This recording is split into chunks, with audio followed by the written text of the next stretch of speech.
धर्म की राह एक आत्मिक यात्रा। एक समय की बात है। हिमालय की गोद में बसा एक छोटा सा गांव था।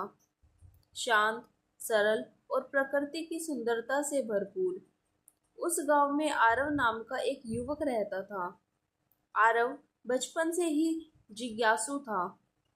उसके मन में हमेशा एक ही प्रश्न घूमता रहता, जीवन का असली उद्देश्य क्या है।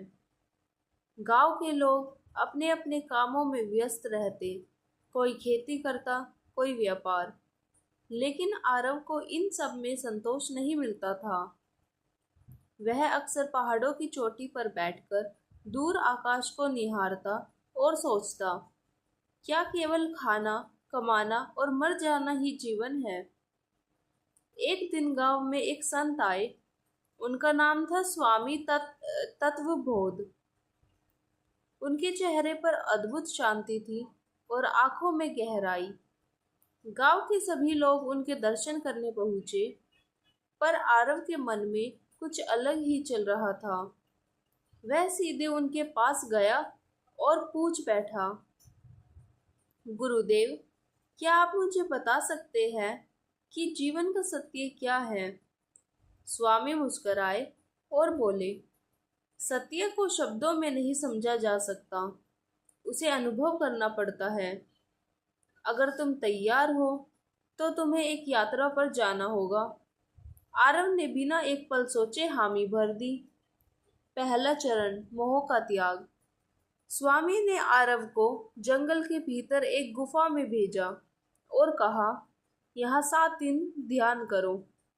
कोई सुविधा नहीं, कोई भोजन नहीं, केवल तुम और तुम्हारा मन। पहले दिन आरव को बहुत कठिनाई हुई। भूख लगी, डर लगा, मन भागने को हुआ। लेकिन धीरे धीरे उसने अपने विचारों को देखना शुरू किया। उसे समझ आया कि उसके मन ही उसे दुख दे रहा है। 7वें दिन जब वह बाहर निकला तो उसके चेहरे पर हल्की शांति झलक रही थी। दूसरा चरण, अहंकार का विनाश। इसके बाद स्वामी उसे एक नदी के किनारे ले गए और कहा, इस नदी को पार करो, लेकिन नाव का उपयोग नहीं करना। आरव चौंका, गुरुदेव, यह कैसे संभव है। स्वामी बोले, जब तक तुम मैं को पकड़े रहोगे तब तक कुछ भी संभव नहीं। आरव ने कोशिश की, कई बार गिरा, बहाव में बहने लगा। अंत में उसने खुद को पूरी तरह छोड़ दिया और जैसे ही उसने अपने डर और अहंकार को त्यागा, उसे एक पत्थरों का रास्ता दिखा जो पहले दिखाई नहीं दे रहा था। वह सुरक्षित पार पहुंच गया। तीसरा चरण, सेवा का मार्ग। अब स्वामी उसे एक बीमार गांव में ले गए जहां महामारी फैली थी। लोग पीड़ा में थे, कोई मदद करने वाला नहीं। स्वामी ने कहा, अब तुम्हें इनकी सेवा करनी है। आरव ने दिन रात लोगों की सेवा की। कभी दवा दी, कभी खाना बनाया, कभी बच्चों को सांत्वना दी। धीरे धीरे गांव में सुधार होने लगा। इस दौरान आरव को एक अनोखी खुशी महसूस हुई, ऐसी खुशी जो उसे पहले कभी नहीं जानी थी। अंतिम सत्य, आत्मा का जागरण। कुछ महीनों बाद स्वामी ने आरव को बुलाया और पूछा, अब बताओ, जीवन का उद्देश्य क्या है।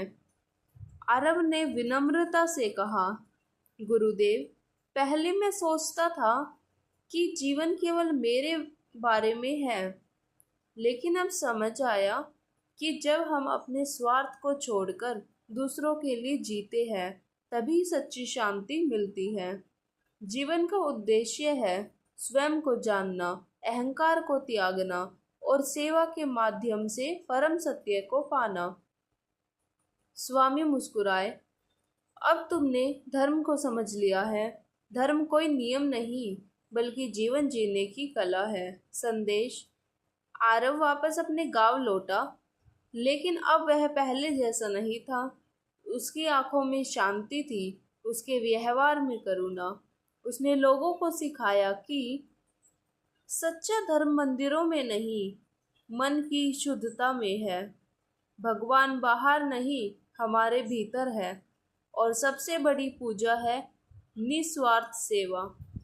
धीरे धीरे वह गांव एक आध्यात्मिक केंद्र बन गया, जहां लोग केवल जीने नहीं बल्कि सही तरीके से जीना सीखने आते थे।